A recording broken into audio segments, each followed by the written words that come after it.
Hello दोस्तों, मैं आपका होस्ट और आपका गोस्ट फियर फ्रॉस्ट 22 से आज आपके लिए लेकर आया हूँ एक और सुपरनैचुरल हॉरर स्टोरी। आप अगर इस कहानी को पूरा सुनेंगे तो आपको सच में बहुत ज़्यादा मज़ा आने वाला है।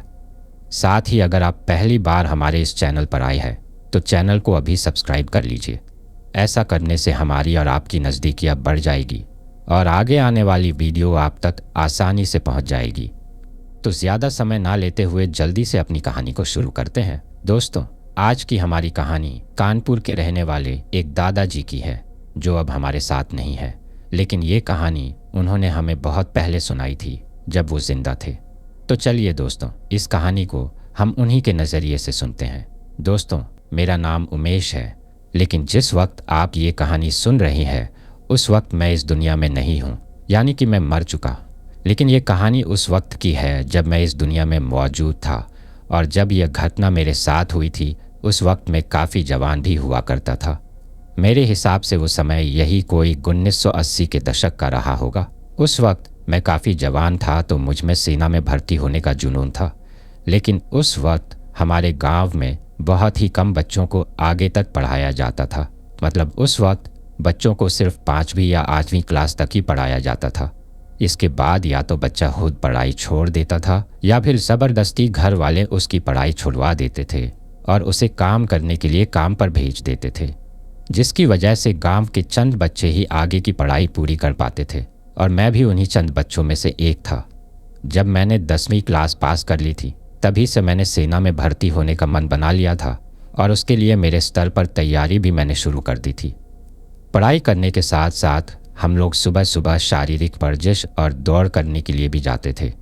हम गांव में 3 दोस्त थे जिन्होंने आगे की पढ़ाई जारी रखी थी, और हम तीनों एक साथ ही सुबह सुबह शारीरिक वर्जिश और दौड़ करने के लिए जाते थे। क्योंकि जैसा आज के टाइम पर चलन है, उस टाइम पर भी सेना में भर्ती होने के लिए मानसिक रूप से चतुर होने के साथ साथ शारीरिक रूप से मजबूत होना भी उतना ही ज़रूरी था।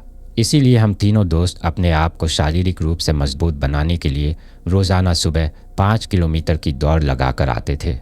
लेकिन जो सड़क थी जिस पर हम लोग दौड़ लगाते थे वो हमारे गांव से लगभग 3 किलोमीटर दूर थी।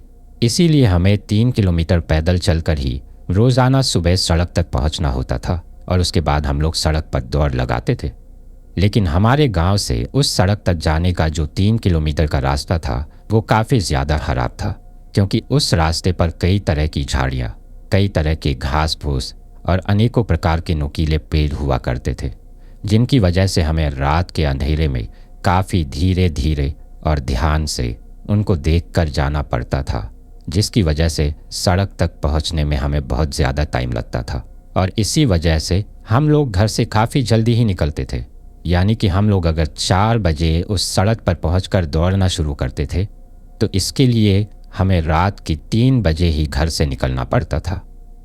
अब उस वक्त गांव में बिजली की सुविधा तो थी नहीं, इसलिए जब तक सूरज की किरणें नहीं निकल जाती थीं तब तक पूरा गांव अंधेरे में ही डूबा रहता था, और उस घने अंधेरे में ही हमें सुबह सुबह दौड़ करने के लिए निकलना पड़ता था। अब उस वक्त टाइम देखने के लिए मोबाइल वगैरह तो हुआ नहीं करता था, इसीलिए हम लोग आसमान में तारों को देखकर ही समय का अंदाज़ा लगाया करते थे। अब ऐसे ही दौड़ करने जाते हुए हमें काफ़ी दिन हो चुके थे, लेकिन एक दिन मेरे साथ एक ऐसी घटना होती है जिसके होने के बाद मेरे साथ साथ पूरे गांव में डर और भय का माहौल बन जाता है, और उस दिन के बाद मैंने दौड़ना हमेशा हमेशा के लिए ही बंद कर दिया था। दरअसल एक दिन जब मैं और मेरे 2 दोस्त हम तीनों दौड़ करने के लिए गांव से जा रहे थे, तो जिस रास्ते से हम लोग जा रहे थे उसे गांव में पगडंडी बोला जाता है। मतलब जिस रास्ते पर एक बार में सिर्फ एक इंसान ही चल सके, यानी कि जिस पर बराबर में 2 लोग आसानी से ना चल सके, इसीलिए हम तीनों एक दूसरे के आगे पीछे चलकर जा रहे थे। उस वक्त यही कोई रात के 3 बज रहे होंगे, और हम लोग एक दूसरे से हंसी मजाक करते हुए सड़क की तरफ आगे बढ़ रहे थे। तभी मेरा एक दोस्त जो हम दोनों के पीछे चल रहा था वह मुझसे कहता है कि अरे मुरली, तुझे एक आवाज़ सुनाई दे रही है क्या? तो हम दोनों ने उससे कहा कि नहीं, हमें तो कोई भी आवाज़ सुनाई नहीं दे रही। तभी उसने हमसे कहा कि यार, मुझे बार बार एक आवाज़ सुनाई दे रही है। तो हमने उससे पूछा कि कौन सी आवाज़ और कैसी आवाज़? तो उसने हमें बताया कि मुझे मेरे कानों में ऐसा सुनाई दे रहा है जैसे कोई बार बार मुझे यहीं पर रुकने के लिए कह रहा हो। तभी हम लोगों ने उसकी बात को हंसते हुए टाल दिया और उससे कहा कि शायद आज तेरी नींद पूरी नहीं हुई है, इसी वजह से तेरे कान बज रहे हैं। इतना कहकर हम लोग आगे की तरफ बढ़ने लगते हैं। तभी कुछ दूर आगे चलने के बाद अचानक से उसने मेरा हाथ पकड़ लिया। तभी मैंने उससे कहा कि अरे क्या हुआ? तो उसने कहा कि मुझे वह आवाज़ अब बार बार और बहुत ज़्यादा सुनाई दे रही है। तो हमने उससे कहा कि आवाज़ अगर आती तो वह हमें भी तो सुनाई देती, तुझे अकेले को ही कैसे सुनाई दे रही है? फिर मुझे लगा कि यह सबसे पीछे चल रहा है, इसीलिए अंधेरे में इसे डर लग रहा है। तो मैंने उससे कहा कि तू सबसे आगे आ जा और हमसे आगे आगे चल। फिर उसके बाद हमने उसे हम दोनों लोगों से आगे किया और हम लोग फिर से चलने लगे। इस बार मैं सबसे पीछे था और कुछ ही देर बाद हम लोग उस सड़क पर पहुंच जाते हैं जहां हमें दौड़ लगानी होती थी। अब हम तीनों ने उस सड़क पर पहुंचकर दौड़ लगानी शुरू की। अभी हम लोग कुछ दूर दौड़े ही थे कि मेरा वह दोस्त फिर से रुक जाता है जो थोड़ी देर पहले हमारे पीछे चलते हुए डर रहा था और जिसे कुछ आवाज़ सुनाई दे रही थी। तो हम दोनों ने उससे कहा कि क्या हुआ, कैसे रुक गया? तो उसने हमसे कहा कि यार आज मुझसे नहीं दौड़ा जाएगा, आज मुझे मेरी कुछ तबीयत ठीक नहीं लग रही। तो हमने उससे कहा कि ठीक है, तुम थोड़ा आराम करो, हम लोग दौड़ लगा कर आते। उसे इतना कहने के बाद मैं और मेरा जो दूसरा दोस्त था, अब हम दोनों दौड़ लगाते हुए वहाँ से काफ़ी दूर आ जाते हैं। लेकिन कुछ देर बाद जब हम लोग दौड़ लगा कर वापस आते हैं तो हमें हमारा वह दोस्त वहाँ पर दिखाई नहीं देता है, जिसकी वजह से हम लोगों ने सोचा कि अब ये कहाँ गया। तभी मेरे दूसरे दोस्त ने कहा कि आज उसकी तबीयत ठीक नहीं थी तो शायद वह घर चला गया होगा। लेकिन मुझे यह बात कुछ हजम नहीं हुई, क्योंकि हमारा वह जो दोस्त था वो इतना ज़्यादा फट्टू था कि जब हम लोग तीनों साथ में आ रहे थे तब भी उसे पीछे चलते हुए डर लग रहा था। तो इस घने अंधेरे में वह अकेला घर चला जाए, मुझे यह बात हजम नहीं हुई। तभी मैंने मेरे उस दूसरे दोस्त से कहा कि यार उसे तो अंधेरे से इतना डर लगता है तो वह अकेला घर कैसे जा सकता है? और फिर जिस रास्ते से हम लोग आते थे उस रास्ते पर ही हमारे गांव का शमशान घाट भी पड़ता था, जो रात की तो छोड़ो दिन के समय देखने पर ही काफ़ी ज़्यादा डरावना लगता था, जिसकी वजह से मुझे बिल्कुल भी इस बात पर यकीन नहीं हो रहा था कि मेरा वह दोस्त इतनी रात को इस अंधेरे में अकेला उस शमशान घाट के बगल से होकर घर वापस जा सकता है। तभी मैंने मेरे उस दूसरे दोस्त से कहा कि वह यहीं कहीं होगा, चल उसे ढूंढते हैं। अब हमें उसे ढूंढते हुए काफ़ी समय हो चुका था। अब तक तो आसमान से सूरज की किरणें भी निकलने लगी थीं, लेकिन हमें हमारा वह दोस्त नहीं मिला था।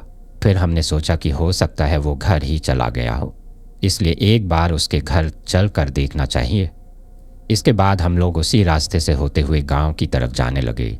जब हम लोग उस रास्ते से अपने गांव की तरफ जा रहे थे तो हमें उस रास्ते में कुछ खून की बूंदें दिखाई देती है और वहाँ की आसपास की झाड़ियों को देखकर ऐसा लग रहा था कि जैसे वहाँ पर किसी को घसीटा गया हो। एक पल के लिए तो हमारे दिमाग में यही आया कि कहीं हमारे उस दोस्त के साथ तो कोई हादसा नहीं हो गया। अगर आज उसके साथ कुछ हो गया तो सच में उसके घर वाले तो हमें बिल्कुल नहीं छोड़ेंगे। इसी चिंता में अब हम लोग जल्दी जल्दी गांव की तरफ बढ़ने लगे और उसके घर जाकर जैसे ही हम उसके घर वालों से उसके बारे में पूछते हैं तो उसके घर वाले हमें कहते हैं कि उसको तो घर आए हुए ही काफ़ी समय हो गया है, आज वह काफ़ी जल्दी आ गया था और वह वापस आते ही सो गया है। इसीलिए हम लोगों ने भी सोचा कि शायद सच में उसकी तबीयत कुछ ज़्यादा ही खराब होगी, इसलिए हम लोगों ने भी उसे नींद से जगाकर परेशान करना नहीं चाहा और हम लोग वहीं से उसके घर वालों से बात करके ही वापस अपने अपने घर की तरफ लौट गए। अब हम लोग अगले दिन होने वाले किसी बड़े हादसे से बिल्कुल अनजान थे। हमें तो बाकी के दिनों की तरह सब कुछ नॉर्मल ही लग रहा था, पर दूसरे दिन भी रोज़ाना की तरह ही हम लोग रात के लगभग 3 बजे दौड़ करने के लिए उस सड़क की तरफ उसी रास्ते से जा रहे थे।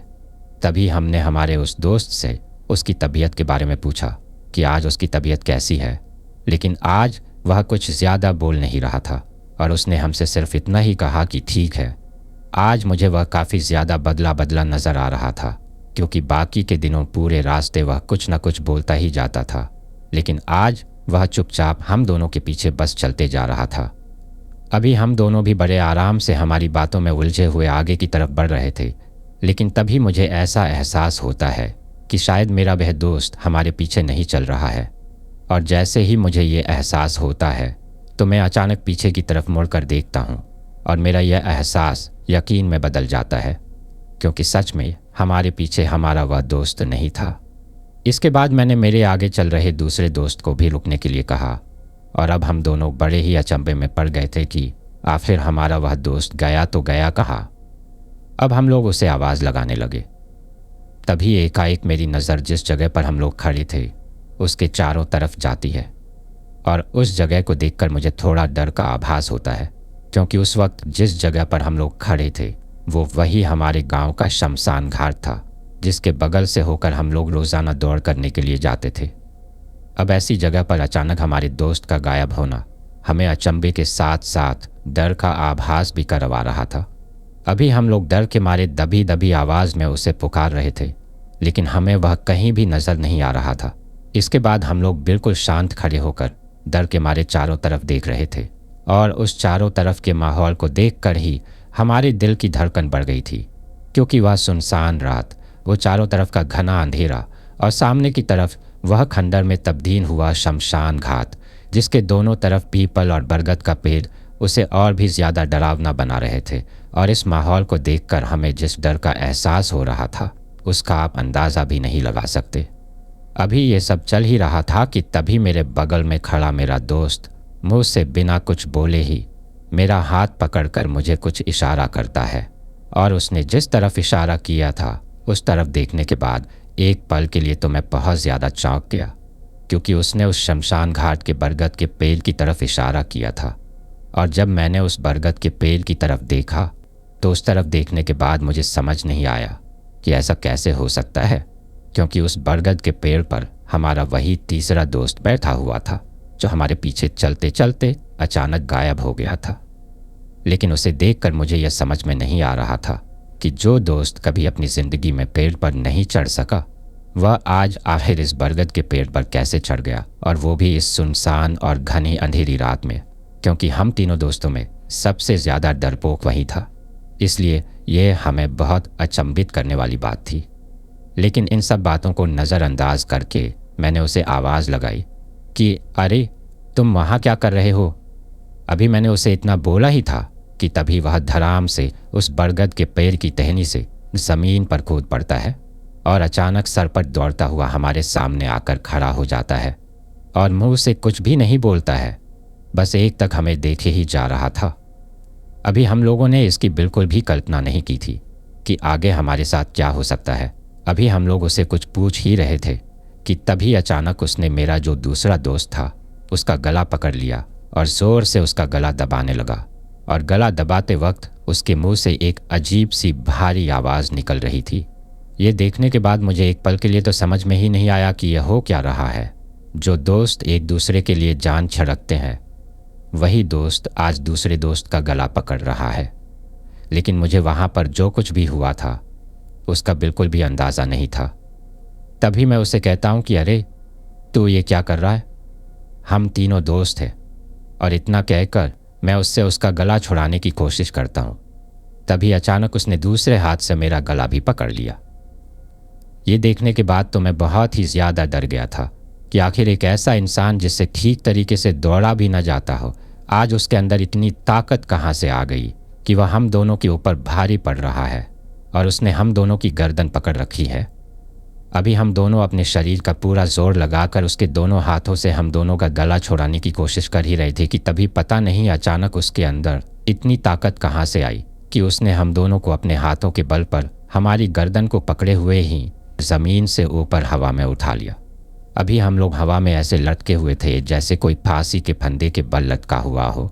अभी ये सब चल ही रहा था, तभी वह अपने मुंह से कुछ बड़बड़ाता है और हमें तब इतना ही समझ में आ रहा था कि मार दूंगा तुम लोगों को, जैसे तुम्हारे उस दोस्त को मारा है वैसे ही आज तुम दोनों को भी मार दूंगा।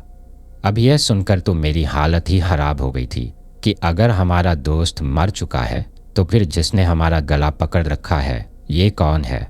अगर ये हमारा दोस्त है तो इसने हमारा गला क्यों पकड़ रखा है, और अगर ये हमारा दोस्त नहीं है तो फिर हमारा दोस्त कहाँ है और ये हमारे दोस्त के रूप में कौन है।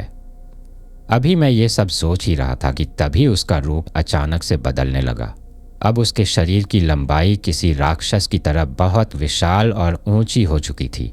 उसका शरीर तो देखने में किसी बड़े आदमी की तरह लग रहा था, लेकिन उसका जो चेहरा था वो किसी छोटे बच्चे की तरह था, जैसा किसी 3-4 साल के बच्चे का चेहरा होता है। अब हमारी सांस बिल्कुल ना के बराबर चल रही थी और उसने पूरी तरीके से हमारा गला दबा रखा था। तब मुझे ऐसा लग रहा था कि अब कुछ ही पल में हमारी मौत हो जाएगी और आज हम लोग इस हैवान के हाथों मारे जाएंगे, क्योंकि तब तक मुझे यह समझ आ चुका था कि यह हमारा दोस्त नहीं है, बल्कि यह कोई बहुत ही बुरी चीज़ है जिसने हमारे दोस्त का रूप ले रखा था। अब हम लोगों ने हमारे बचने की उम्मीद बिल्कुल खो दी थी। अब मेरे उस दूसरे दोस्त ने तो कोई हरकत करना भी बंद कर दिया था। सिर्फ मैं अकेला ही उस राक्षस के हाथों से अपने गले को छुड़ाने की कोशिश कर रहा था।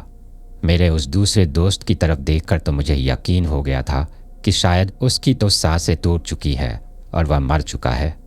तभी अचानक से मुझे याद आता है कि मेरी कमीज़ की जेब में एक छोटा सा चाकू रखा हुआ है, क्योंकि मेरी माँ हमेशा मुझे जब भी कहीं मैं रात में अकेला जाता था तो मेरी सुरक्षा के लिए वह छोटा सा चाकू देकर भेजती थी। और माँ ने मुझे कह रखा था कि जब कभी भी सुबह में दौड़ करने जाऊं तो भी वह चाकू मेरे साथ लेकर जाऊं।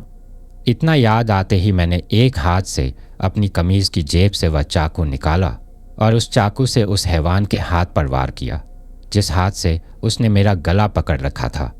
लेकिन मेरे बार बार वार करने पर भी उस राक्षस के हाथ पर कोई असर नहीं हो रहा था और ना ही उस चाकू से काटने पर उसके शरीर के अंदर से किसी भी प्रकार का कोई खून निकल रहा था। यह सब देखकर तो मुझे समझ आ चुका था कि यह कोई बहुत ही भयानक चीज़ है और आज यह हमें जिंदा नहीं छोड़ने वाली। अब जो मेरा दूसरा दोस्त बिल्कुल शांत पड़ा हुआ था और जिसे देखकर मैंने तो मान लिया था कि यह तो मर चुका है, उसके अंदर पता नहीं अचानक से कहाँ से इतनी ऊर्जा आती है कि उसने पहले तो झपट्टा मारकर उस हैवान के हाथ से अपने आप को छुड़ाया और अपने आप को छुड़ाते ही वो बार बार ज़मीन पर पड़ी हुई मिट्टी को उसकी आंखों में मारने लगता है, जिसकी वजह से वह हैवान अपने हाथ से मेरे गले को भी छोड़ देता है और अपनी आंखों में गिरने वाली मिट्टी को रोकने लगता है। तभी मेरा वह दोस्त मेरा हाथ पकड़कर मुझे वहाँ से भागने के लिए कहता है और हम लोग वहाँ से इतनी तेज़ दौड़ लगाते हैं कि शायद उतनी तेज़ हम लोग पहले कभी भी अपनी ज़िंदगी में नहीं दौड़ी होंगे। जब तक हमारा गांव नहीं आया तब तक हम लोग सिर्फ दौड़ते ही रहे और गांव के चौक के बीच में आकर तो मेरा वह दोस्त जिसने मुझे उस हैवान के चंगुल से बचाया था वह धड़ाम से आकर गिरता है और बेहोश हो जाता है। तब तक गांव के कुछ लोग भी जग चुके थे और हमें इस तरह गांव में भागता हुआ देखकर वह लोग हमसे कहते हैं कि अरे बच्चों, आजकल सड़क की तरफ दौड़ करने जाना बंद कर दिया है क्या? क्या अब गांव की गलियों में ही दौड़ लगाओगे? तो मैंने हांफते हुए उनको हमारे साथ जो कुछ भी घटना घटी उसके बारे में बताया, जिसको सुनकर वह लोग भी चौंक गए। उसके बाद उन गांव वालों ने हमसे कहा कि तुम्हें किसने कहा था उस रास्ते से रात के समय सड़क की तरफ जाने के लिए, और अगर तुम्हें जाना भी होता है तो तुम्हें कह रखा है कि सुबह के लगभग 4-5 बजे ब्रह्म मुहूर्त शुरू होने के बाद जाया करो, लेकिन तुम लोग किसी की भी बात नहीं सुनते हो। इसके बाद गांव के उन कुछ लोगों ने मेरे उस बेहोश पड़े दोस्त को किसी तरह से होश में लाया, लेकिन मुझे मेरे उस तीसरे दोस्त की चिंता हो रही थी कि आखिर उसके साथ क्या हुआ है, वह कहाँ है और कैसा है। तभी हम लोग गांव के उन्हीं लोगों के साथ मेरे उस तीसरे दोस्त के घर की तरफ जाते हैं और जाकर उसके घर का दरवाज़ा खटखटाते हैं। फिर कुछ देर बाद आंखें मसलते हुए उसके पिताजी घर का दरवाज़ा खोलते हैं। तभी हम लोग उसके पिताजी से उसके बारे में पूछते हैं तो उसके पिताजी हमसे कहते हैं कि क्या बात है, आज इतनी लेट दौड़ लगाने कैसे जा रहे हो? तो हमने उनसे पहले अपने दोस्त के बारे में पूछा कि वह कहाँ पर है। तो उसके पिताजी जहाँ वह सोता था वहाँ जाकर देखते हैं तो वह अपने बिस्तर पर नहीं था। इसके बाद उसके पिताजी को भी थोड़ी चिंता होती है कि आखिर वह हम लोगों के साथ नहीं गया तो फिर गया कहाँ। उस वक्त तो हमने उसके पिताजी को कुछ भी नहीं बताया। अब हम लोग सुबह होने का इंतज़ार करने लगे, क्योंकि गांव के कुछ लोग जो हमारे साथ हमारे उस दोस्त के घर गए थे उन्होंने हमें पहले ही मना कर दिया था कि हम उसके घर वालों को कुछ भी ना बताएं। फिर जैसे ही सूरज की किरणें निकलीं तो उन लोगों ने गांव के जो बड़े बुजुर्ग लोग थे उनको इकट्ठा किया और उनको सारी बातें बताई। फिर थोड़ी ही देर में हमारे उस दोस्त के पिता और उसके घर वाले भी बड़े परेशान होकर वहाँ पर आते हैं और सभी लोगों से कहते हैं कि हमें हमारा बच्चा नहीं मिल रहा। फिर गांव के लोगों ने हमारे साथ जो घटना हुई थी वह उसके पिताजी को बताई। इसके बाद सभी ने तय किया कि जहाँ पर हमारे साथ वह घटना हुई थी सभी एक बार वही जाकर देखते हैं। अब हम लोग गांव के लोगों के साथ उस शमशान घाट की तरफ जाने लगे। उस वक्त तक शायद सुबह के 5 बज चुके थे और अब चारों तरफ उजाला भी हो चुका था। अभी हम लोग उस शमशान घाट की तरफ जा ही रहे थे कि तभी मेरे उस दोस्त के पिता की जोर से एक चीख निकलती है और वह हमसे आगे दौड़ते हुए ही उस शमशान घाट की तरफ जाते हैं। शायद उनको हमसे पहले ही कुछ दिख गया था। जब हम लोग भी उनके पीछे दौड़ते हुए जाते हैं तो देखते हैं कि हमारा वह दोस्त उस बरगद के पेड़ पर फांसी के फंदे से लटका हुआ है, जिसे देखने के बाद मेरी तो रूह ही कांप गई थी। अब चारों तरफ मुझे सिर्फ चीख पुकार सुनाई दे रही थी। उस मंजर को देखकर ऐसा लग रहा था कि शायद वह मेरे जीवन की सबसे बड़ी क्षति थी। अब गांव के कुछ लोग उस बरगद के पेड़ के ऊपर चढ़कर हमारे उस दोस्त को फांसी के फंदे से नीचे उतारते हैं। अब उसे नीचे उतारने के बाद उसके मरे हुए शरीर को देखकर ऐसा लग रहा था कि जैसे इसे मरे हुए काफ़ी ज़्यादा समय हो चुका हो। तभी गांव के जो बुजुर्ग लोग थे उन्होंने कहा कि इसके शरीर को देखकर तो ऐसा लग रहा है कि जैसे इसकी मौत 1-2 दिन पहले ही हो चुकी हो। फिर हम लोगों ने गांव वालों को हमारे साथ पहले वाले दिन जो घटना हुई थी उसके बारे में भी बताया कि कैसे हमारा यह दोस्त हमारे पीछे चलते हुए बार बार डर रहा था और इसे कुछ आवाज़ सुनाई दे रही थी। और जब हम लोग दौड़ करने गए तो यह दौड़ा भी नहीं, और जब हम वापस आए तो हमें वहाँ पर यह मिला भी नहीं था। इसके बाद गांव के बुजुर्ग लोगों ने कहा कि शायद ये कल सुबह उस वक्त का ही मरा हुआ है। लेकिन हमने फिर से गांव वालों से कहा कि ऐसा कैसे हो सकता है, क्योंकि जब हम कल इसके ना मिलने पर इसके घर पर गए थे तो इसके घर वालों ने हमसे कहा था कि वह वापस आ गया है और सो रहा है। इसके बाद हमने गांव वालों को बताया कि आज हमारे इसी दोस्त का रूप लेकर किसी हैवान ने हमको मारने की भी कोशिश की है, लेकिन हमारे और गांव वालों के उन सवालों का आज तक भी कोई जवाब नहीं मिल पाया है और मुझे मेरा वह दोस्त हमेशा के लिए उस दिन छोड़कर चला गया था। गांव के कई बुजुर्ग लोगों ने तो कहा कि उसे किसी शैतानी आत्मा या फिर जिन्न पिशाच ने मार डाला है। इसके बाद कई दिनों तक गांव में डर और भय का माहौल रहता है और आज भी रात के समय कोई भी अकेला इंसान उस शमशान घाट की तरफ नहीं जाता है। दिन के समय भी 2-3 लोग एक साथ ही जाते हैं। अकेला इंसान तो दिन के समय भी उस तरफ नहीं जाता है। लेकिन आज तक भी गांव में हमारे उस दोस्त के साथ क्या हुआ था इसका किसी को कुछ नहीं पता। और उस दिन वो हैवान कौन था, वह कोई भूत प्रेत पिशाच या फिर कोई बुरी आत्मा थी, इसका आज तक भी किसी को कुछ पता नहीं चल पाया है। तो दोस्तों, ये थी हमारी आज की कहानी। आपको क्या लगता है कि उस दिन दादाजी के उस दोस्त के साथ क्या हुआ होगा और आखिर उस दिन वह क्या चीज़ थी जिन्होंने दादाजी और उनके दूसरे दोस्त को मारने की कोशिश की। इसके साथ ही दादाजी के उस दूसरे दोस्त के अंदर इतनी ऊर्जा कहाँ से आई कि उन्होंने उस हैवान या जो कोई भी वो था उसके चंगुल से दादाजी और अपने आप को छुड़ाया। दोस्तों, ये थी हमारी आज की कहानी। कैसी लगी आपको ये कहानी कमेंट करके ज़रूर बताइएगा। और अगर आपको ये कहानी पसंद आई हो तो इसे प्लीज़ लाइक ज़रूर कर दीजिएगा। मेरे चैनल में इसी तरह की कई और दिलचस्प कहानियाँ हैं, उन्हें भी ज़रूर सुनिएगा। और अगर आपने अभी तक चैनल को सब्सक्राइब नहीं किया है तो प्लीज़ चैनल को सब्सक्राइब ज़रूर कर लीजिएगा। आपका ये छोटा सा सहयोग हमें आपके लिए ऐसी ही कहानियाँ लाने के लिए प्रोत्साहित करता है। तो दोस्तों, फिर मिलते हैं नेक्स्ट फ्राइडे को एक नई हॉरर कहानी के साथ। तब तक के लिए take care and stay tuned only at fear frost 22।